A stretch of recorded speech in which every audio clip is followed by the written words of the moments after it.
چونکہ یہ انسانی شکل میں آئے ہیں، حضرت ابراہیم علیہ السلام بہت زیادہ مہمان نواز ہیں، ان کے سامنے انہوں نے کھانا سرو کیا ہے بہترین قسم کا، لیکن جو مہمان ہیں وہ کھانے کی طرف ہاتھ نہیں بڑھا رہے. تو حضرت ابراہیم علیہ السلام ایک دم سے پھر چونکتے ہیں کہ یہ کچھ اور معاملہ ہے. فرشتے پھر وہاں اپنے آپ کو ڈسکلوز کرتے ہیں، اور وہاں پہ وہ حضرت ابراہیم علیہ السلام کو اور حضرت سارہ سلام اللہ علیہ کو خوشخبری سناتے ہیں حضرت اسحاق علیہ السلام کی. اب اس وقت عمر کیا ہے؟ حضرت سارہ کی 90 سال اور حضرت ابراہیم علیہ السلام کی تقریباً 100 سال.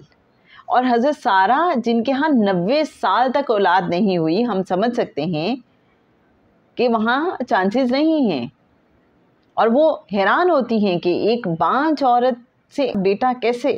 تو یہاں ہمیں سمجھ آتی ہے کہ بظاہر چیزیں، اسباب، وسائل دنیاوی لحاظ سے ہمیں لگے کہ یہ ناممکن ہے چیز، تو بھائی جب اللہ نے فیصلہ فرما دیا، جب اللہ نے چاہا تو ہر چیز ممکن ہے. اللہ کین ڈو ایوری تھنگ، اللہ ہر چیز پہ قادر ہے. ان اللہ علی کل شیء قدیر. تو ہمیں زندگی میں کبھی نہیں سوچنا، کبھی بھی ہمیں ایسے حالات و واقعات نظر آئیں، سارے راستے بھی بند ہو جائیں، تو کبھی یہ نہیں سوچنا کہ اب کچھ نہیں ہو سکتا. ہمیں سوچنا ہے اللہ کین ڈو ایوری تھنگ، سب کچھ ممکن ہے. جب ہم یہ زندگی میں سوچتے ہیں ہاؤ از اٹ پاسبل، یہ نہیں ہو سکتا، ہمارے آگے دیوار کھڑی ہو جاتی ہے، ہماری زندگی تاریک ہونا شروع ہو جاتی ہے، ہم ڈپریشن میں چلے جاتے ہیں. اور جہاں ہم کہتے ہیں نہیں کچھ بہتر ہو جائے گا، کوئی نہ کوئی راستہ نکل آئے گا، تو آپ دیکھیں ایک دم سے گرتا گرتا انسان سنبھل جاتا ہے کہ بہتری ہو جائے گی کچھ.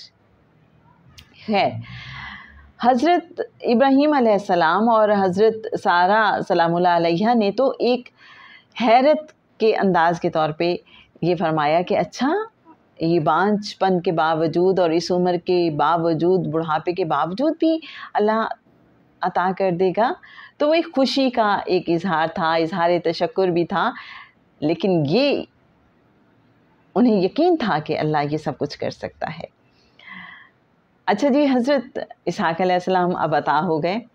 اب ہم ذرا تصور کرتے ہیں کہ پہلے حضرت ابراہیم علیہ السلام کے بیٹے حضرت اسماعیل علیہ السلام بھی موجود ہیں، لیکن وہ مکہ میں ہیں.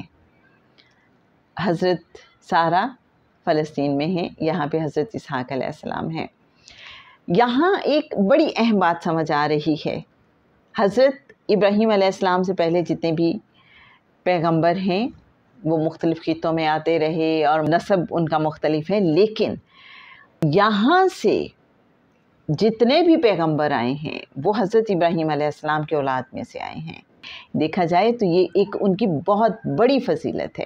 کیا شرف و فضیلت اللہ نے انہیں عطا کی کہ ان کے نسب میں سے، ان کی نسل میں سے کریم آقا صلی اللہ علیہ وآلہ وسلم، وجہ تخلیق کائنات صلی اللہ علیہ وآلہ وسلم تشریف لائے ہیں.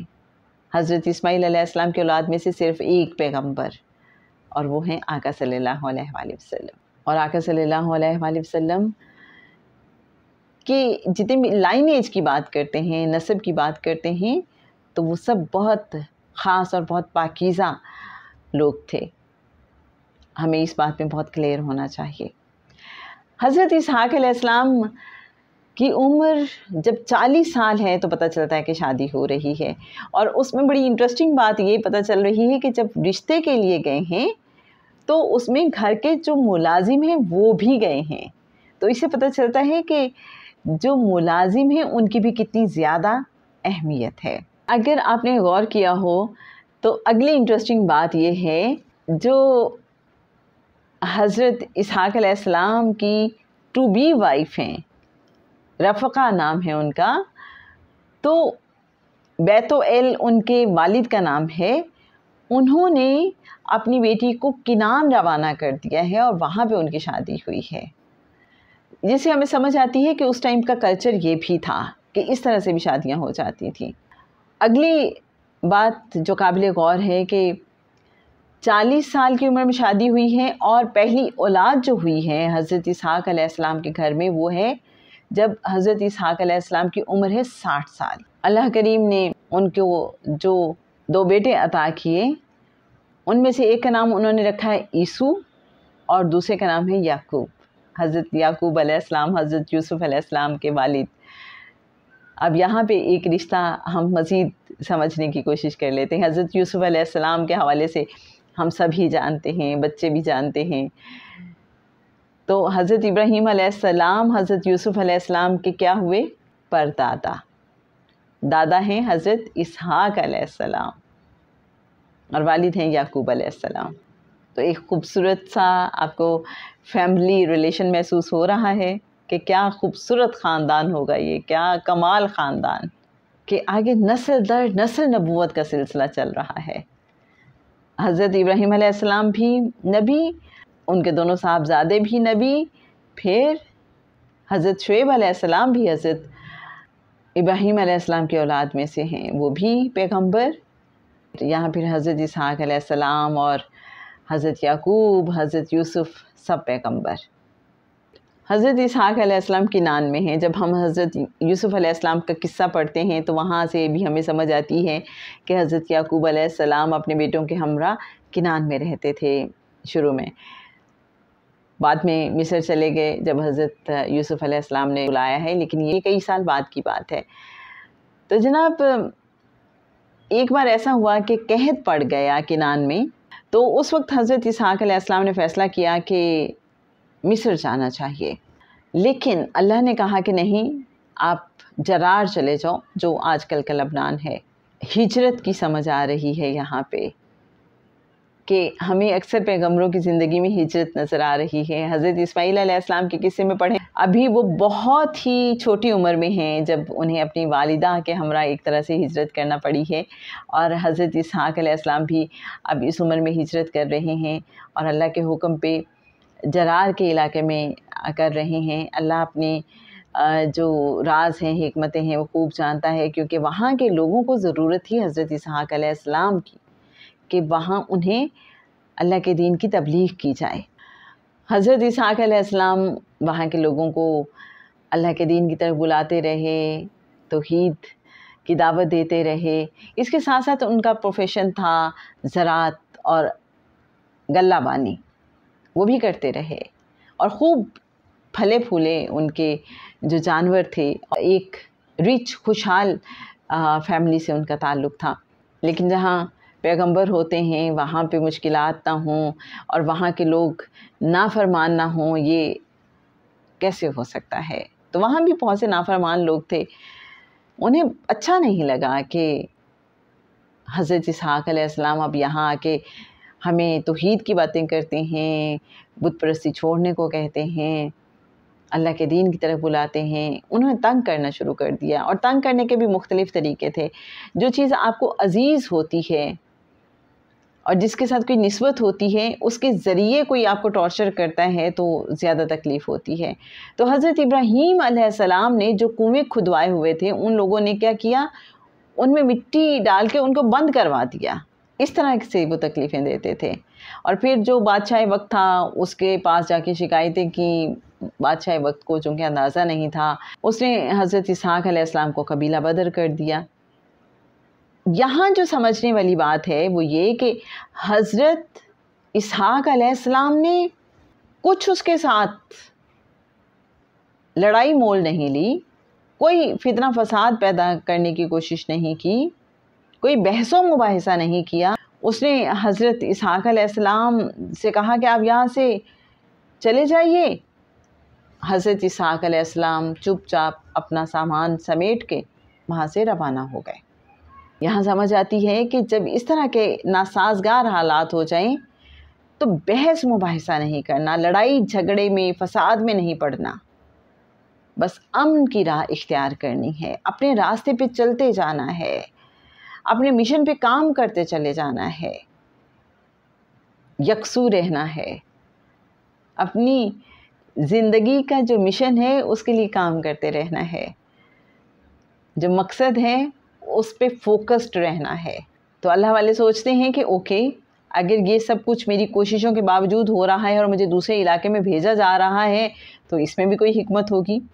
جیسے ہمارے ہاں ہوتا ہے آفیسز میں ٹرانسفرز ہو جاتی ہیں تو ہم ایک دم سے پریشان ہو جاتے ہیں، ہم بعض اوقات بڑی اپروچز کرتے ہیں، سفارشیں کرواتے ہیں، لیکن جب انسان یہ سمجھ لیتا ہے کہ اگر مجھے کسی دوسری جگہ پہ بھیجا جا رہا ہے تو ہو سکتا ہے وہاں کے لوگوں کو میری ضرورت ہو سکتا ہے وہاں کا سسٹم جو ہے وہاں میرا کوئی کنٹریبیوشن ریکوائرڈ ہو، یا یہ بھی ہو سکتا ہے کہ میرے گیپ سے جو پیچھے کے لوگ ہیں ان کو کچھ ریلائز کرانا مقصود ہو۔ اور یہی ہوا حضرت اسحاق علیہ السلام کے معاملے میں۔ جب کچھ وقت گزرا تو بادشاہ وقت کی زندگی میں اتنی ڈسٹربنس پیدا ہو گئی، اتنی پریشانیاں آئیں کہ اس نے کہیں بیٹھ کے سوچا کہ یہ کیوں ہو رہا ہے اور کب سے ہو رہا ہے۔ جب اس نے کیلکولیٹ کیا کہ یہ تب سے ہو رہا ہے جب سے میں نے حضرت اسحاق علیہ السلام کو علاقہ بدر کیا ہے، تو وہ کڑی سے کڑی ملاتا اس بات پہ پہنچ گیا کہ حضرت اسحاق علیہ السلام ٹھیک ہیں اور جو لوگ ان کے خلاف سازشیں کرتے تھے اور مجھے آ کے شکایتیں کرتے تھے وہ غلط تھے۔ اب وہ آیا حضرت اسحاق علیہ السلام کے پاس اور اس نے پھر بڑی معافی مانگی اور ریکویسٹ کی کہ آپ واپس تشریف لے آئیے۔ حضرت اسحاق علیہ السلام کے قصے میں یہ ایک ہمیں نئی بات ملتی ہے جو ابھی تک ہم نے پہلے انبیاء کے قصے پڑھے ہیں وہاں نہیں ملتی۔ وہاں جو بادشاہ تھے، وہ نمرود ہو، وہ فرعون ہو، وہ شداد ہو، وہ کوئی بھی ہو، تو وہ ظالم اور جابر تھے، انہیں احساس ہی نہیں ہوتا تھا وہ کچھ غلط کر رہے ہیں۔ لیکن یہاں پہ ہم نے دیکھا کہ اسے کچھ اپنی غلطی کا احساس ہوا ہے اور اس نے باقاعدہ آ کے معافی مانگی ہے۔